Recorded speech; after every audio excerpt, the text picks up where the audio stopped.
আপনি ব্রিফকেস ভরা ডলার নিয়ে গেলেও বাংলাদেশের কোনো হাসপাতালে আপনি জীবিত ফিরে আসবেন তার কোনো নিশ্চয়তা নাই, সুচিকিৎসা পাবেন তার কোনো নিশ্চয়তা নাই। বাংলাদেশের প্রত্যেকটা শহরের রাস্তা হচ্ছে বাম্পি রাইড। আপনি কোটি কোটি টাকা দামের গাড়ি চালাবেন, সেই গাড়ি আপনাকে অ্যাক্সিডেন্ট থেকে বাঁচানোর নিরাপত্তা দিতে পারবে না। সমস্যা সমাধানের রাজনীতিতে না আসলে, সেবা না দিতে পারলে বাংলাদেশের রাজনীতির বদল হবে না। বাংলাদেশের জনগণকে কষ্ট দেয়, ভোগান্তির মধ্যে ফেলে, বাংলাদেশের জনগণের জীবনটাকে অসহনীয় করে তুলেছে এমন সবচেয়ে বড় ইস্যুগুলো আসলে কি কি, এবং সেখানে আমরা আইডেন্টিফাই করেছি 21 থেকে 22টা জায়গা। বাংলাদেশের মানুষকে প্রত্যেক দিন কষ্ট দেয় এমন জিনিস হচ্ছে আপনার স্বাস্থ্য সেবা খাত। আপনি কোটিপতি হন আর আপনি গরিব হন, আপনি শহরে থাকেন আর আপনি গ্রামে থাকেন, প্রত্যেক দিন আপনি ব্রিফকেস ভরা ডলার নিয়ে গেলেও বাংলাদেশের কোনো হাসপাতালে আপনি জীবিত ফিরে আসবেন তার কোনো নিশ্চয়তা নাই, সুচিকিৎসা পাবেন তার কোনো নিশ্চয়তা নাই। তাহলে আমাদের সেবা এবং সমস্যা সমাধানের রাজনীতি মানে কি? যে আমাদের এট দ্য পয়েন্ট অফ ডিমান্ড প্রত্যেক নাগরিক এ ক্লাস কোয়ালিটির স্বাস্থ্য সেবা পেতে হবে।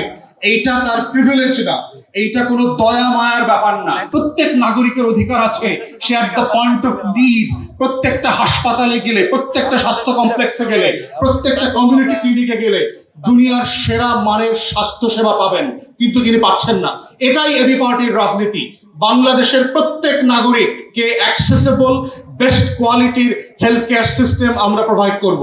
এবি পার্টির রাজনীতির যে জরিপ আমরা করেছি, আমরা দেখেছি প্রত্যেক দিন এই দেশের মানুষকে যে কষ্ট দেয়, সেই কষ্টের জায়গাটা হচ্ছে গণপরিবহন। আপনি সবচেয়ে দামি গাড়িটাতে চড়েও 2 কোটি টাকা দামের জিপে চড়ে গুলশানে 2 ঘন্টা জ্যামে বসে থাকবেন, এই রাস্তা আপনাকে সার্ভিস দিতে পারবে না। বাংলাদেশের প্রত্যেকটা শহরের রাস্তা হচ্ছে বাম্পি রাইড। আপনি কোটি কোটি টাকা দামের গাড়ি চালাবেন, সেই গাড়ি আপনাকে অ্যাক্সিডেন্ট থেকে বাঁচানোর নিরাপত্তা দিতে পারবে না।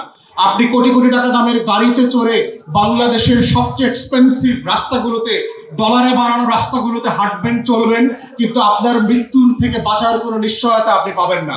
সেই জায়গাতে আমরা বলছি যে এবি পার্টির সেকেন্ড প্রায়োরিটি সেবার রাজনীতি হচ্ছে বাংলাদেশের জনগণকে ছায়া সরকারের মাধ্যমে সমাধান ভিত্তিক গণপরিবহনের ব্যবস্থাপনা করে দেওয়া। আমরা দেখেছি আমাদের গবেষণায় যেটা এসছে, সেবা এবং সমস্যা সমাধানের রাজনীতিতে যুবকদের বেকারত্ব একটা মহা সংকটে পরিণত হয়েছে, যার কনসিকুয়েন্সে আমরা দেখতে পাচ্ছি লক্ষ লক্ষ কোটি কোটি যুবকরা ড্রাগ আসক্ত হচ্ছে, ইয়াবা ফেন্সিডিল আসক্ত হচ্ছে, তারা পাড়ায় মহল্লায় ছিনতাই সন্ত্রাসী কাজে ব্যস্ত হচ্ছে, এবং এটা থেকে বাঁচানোর একমাত্র উপায় হচ্ছে তার স্পেয়ার টাইমটাকে কোয়ালিটি টাইমে রূপান্তরিত করা, তার সময়টাকে কিভাবে যৌক্তিকভাবে ন্যায্যতার সাথে কর্মসংস্থানের সম্মানজনকভাবে আয়োজন করা যায়, ব্যবস্থা করা যায়, সেটা তৈরি করা। আমরা দেখেছি আমাদের গবেষণা এসছে যে বাংলাদেশের মধ্যে এবং বাংলাদেশের বাহিরে প্রতি বছর 50 থেকে 60 লক্ষ মানুষের জব তৈরি করবার অপরচুনিটি আছে, যদি আমরা পরিকল্পনা করতে পারি, সুশাসন দিতে পারি, আমাদের নাগরিকদেরকে শিক্ষা এবং যোগ্যতার মধ্য দিয়ে দক্ষ করে তুলতে পারি।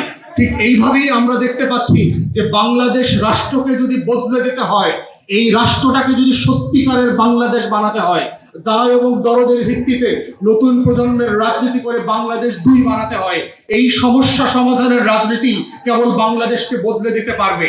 এছাড়া অন্য কোনো প্রসেস সমস্যা সমাধানের রাজনীতিতে না আসলে, সেবা না দিতে পারলে বাংলাদেশের রাজনীতির বদল হবে না। এবং সেই জন্যই হচ্ছে এবি পার্টি যেটা পলিটিক্সের থিম নিয়ে আসছে, সেটা হচ্ছে কল্যাণ রাষ্ট্রের থিম, সবার আগে বাংলাদেশ, সেই বাংলাদেশ বানানোর থিম। এবং ফ্যাসিবাদ মুক্ত নতুন বাংলাদেশে এটাই হচ্ছে আজকের 5ম বার্ষিকীতে দাঁড়িয়ে আমাদের আকাঙ্ক্ষা, আমাদের স্বপ্ন এবং ঘোষণা, যে এই বাংলাদেশে আমরা দায় এবং দরদের ভিত্তিতে নতুন রাজনীতি বিনির্মাণ করব, নতুন বাংলাদেশ 2 করব, যেই বাংলাদেশ সাম্য, মানবিক মর্যাদা, সামাজিক সুবিচারের ভিত্তিতে পরিচালিত হবে, যেই বাংলাদেশে আমার শত শত বছরের আজাদির লড়াইয়ে শহীদ হওয়া, জীবন দেওয়া মানুষগুলোর রক্ত সফলিত হবে, যেই বাংলাদেশে নতুন করে কোনো বৈষম্যের জন্ম দেবে না, সেই বাংলাদেশের স্বপ্নই হচ্ছে এবি পার্টির 5ম প্রতিষ্ঠা বার্ষিকীর আকাঙ্ক্ষার স্বপ্ন।